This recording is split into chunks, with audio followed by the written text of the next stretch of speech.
नमस्कार। तो चलिए आज एक बहुत ही गहरे विषय में उतरते हैं, कर्म का वैदिक सिद्धांत।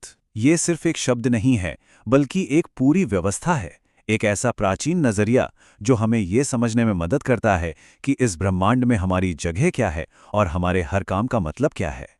ये एक ऐसा सवाल है जो कहीं ना कहीं हम सबके मन में आता है ना? कि क्या हमारे अच्छे बुरे कामों का कोई हिसाब किताब होता है?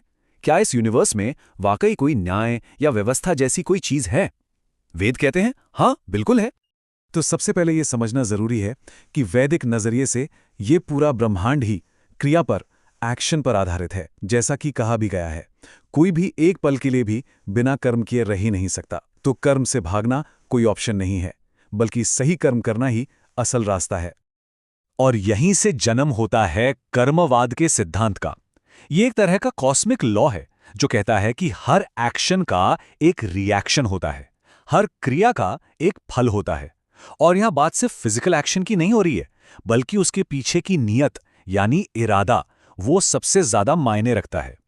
देखिए, इस सिद्धांत का सार इसी बात में है। कोई कर्म अच्छा है या बुरा, ये सिर्फ काम से तय नहीं होता, बल्कि उसके पीछे की भावना से होता है। और जैसी हमारी भावना होती है, भविष्य में हमें वैसे ही परिणाम मिलते हैं। ये एक अटल सच है।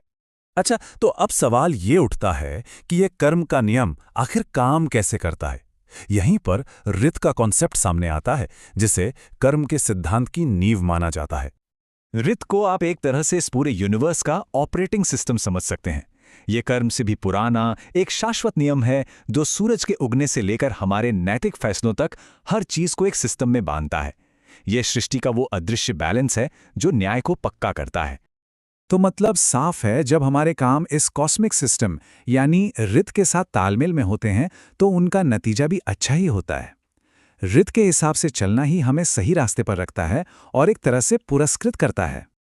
और जो लोग इस व्यवस्था के खिलाफ जाते हैं, उनके लिए ऋग्वेद में ये बहुत ही पावरफुल लाइन है।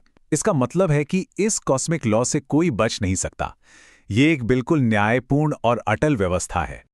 तो ठीक है, अगर ये सब ऑटोमेटिक है, एक कानून की तरह है, तो फिर इसमें ईश्वर की, भगवान की क्या भूमिका है? कौन है जो ये सब देख रहा है? ये सवाल हमें एक बहुत ही खूबसूरत और गहरे रूपक, एक मेटाफर की ओर ले जाता है। ऋग्वेद में जीवात्मा और परमात्मा के रिश्ते को समझाने के लिए एक पेड़ पर बैठे दो पक्षियों का एक अद्भुत मेटाफर दिया गया है। ये श्लोक बहुत गहरा है। सोचिए, एक ही पेड़ है, उस पर दो पक्षी बैठे हैं, दोनों दोस्त हैं, एक दूसरे से जुड़े हुए हैं। एक पक्षी उस पेड़ के मीठे कड़वे फल खा रहा है और दूसरा, वो बस देख रहा है बिना कुछ खाए। यहां जो पक्षी फल खा रहा है वो है जीवात्मा, यानी हम सब। हम अपने कर्मों के फल, कभी सुख तो कभी दुख, का अनुभव करते हैं। और जो दूसरा पक्षी है जो सिर्फ देख रहा है, वो है परमात्मा। वो कोई दखल नहीं देता, बल्कि एक निष्पक्ष साक्षी, एक इम्पार्शियल विटनेस की तरह सब कुछ देखता है। ये हमें सिखाता है कि अपने कर्मों के लिए जिम्मेदार हम खुद हैं। लेकिन अगर ऐसा है तो एक बहुत ही लॉजिकल सवाल मन में आता है। अगर सब कुछ कर्म के नियम के हिसाब से ही होना है और ईश्वर सिर्फ एक साक्षी है, तो फिर हम प्रार्थना क्यों करते हैं? प्रेयर का क्या पॉइंट है? क्या इसका कोई फायदा है? वैदिक दृष्टिकोण में इसका जवाब बड़ा दिलचस्प है। यहां प्रार्थना का मकसद बाहरी हालातों को बदलना नहीं है। इसका असली मकसद है खुद को बदलना, अपने अंदर सुधार लाना। तो हम प्रार्थना बाहरी फल बदलने के लिए नहीं, बल्कि भीतरी शक्ति पाने के लिए करते हैं। हम ईश्वर से ज्ञान, हिम्मत और सब्र मांगते हैं, ताकि हम अपने अंदर की कमियों को, अपने रोगों को दूर कर सकें और बेहतर कर्म करने के लायक बन सकें। ये प्रार्थना इस बात का सबसे अच्छा उदाहरण है। देखिए, यहां भक्त ये नहीं कह रहा कि मेरे लिए कुछ बदल दो, बल्कि ये कह रहा है कि मेरे अंदर जो कमियां हैं, जो खामियां हैं, उन्हें ठीक करने में मदद करो। ये खुद को सुधारने की एक विनम्र विनती है। तो इन सभी कॉन्सेप्ट्स को अगर हम एक साथ जोड़कर देखें, तो हमें जीवन जीने का एक बड़ा ही साफ रास्ता मिलता है। एक ऐसा जीवन जो मकसद से भरा हो, इरादे से भरा हो।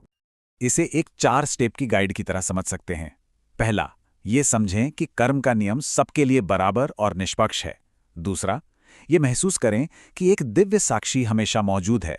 तीसरा, प्रार्थना का इस्तेमाल बाहरी दुनिया को बदलने के लिए नहीं, बल्कि खुद को बेहतर बनाने के लिए करें। और चौथा, इन सब बातों को ध्यान में रखते हुए साफ और अच्छी नीयत से नेक कर्म करें। और अंत में ये एक सवाल जिस पर हम सबको सोचना चाहिए, अगर आज हम जो कुछ भी हैं वो हमारे बीते हुए कल के कर्मों का फल है, तो ये भी उतना ही सच है कि हम अपने आज के कर्मों से अपना आने वाला कल बना रहे हैं। तो सवाल ये है कि हम आज इस पल में अपने लिए कैसा भविष्य बनाने का विकल्प चुन रहे हैं।